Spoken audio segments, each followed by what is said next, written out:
የሰማነውን ማን አመነ?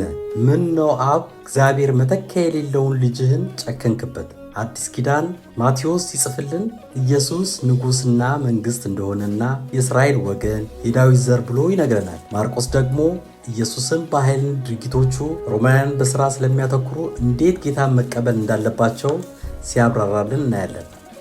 ሉቃስ ደግሞ ሲጽፍልን ግሪኮች ኢየሱስን እንዲቀበሉ የደህንነት ተልእኮ በማብራራት ሲያስተምረን እንመለከታለን። ዮሐንስ ደግሞ ኢየሱስን ሲገልጸው ቃሉ የዘላለማዊ ትርጉም የሚሹ የሰው ዘር ሁሉ መልስ የሚሰጥ አድርጎ ጽፎልናል እና ይሄ ኢየሱስ ነው አብ እግዚአብሔር ጨከነበት የሚለው።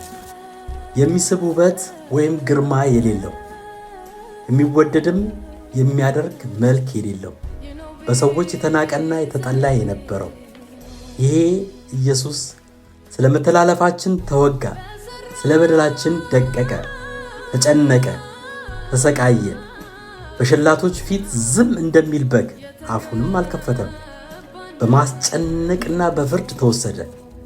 እኮ ለምን እግዚአብሔር አብ ስለው በአንድ ልጄ ያመጣሁት ቅጣት ለእናንተ ሰላምን አመጣለሁ፣ ዘላለም ኃጢአታችሁን በደላችሁን ይቅር ትባላላችሁ፣ በልጄም ቁስል ፈውስን ታገኛላችሁ።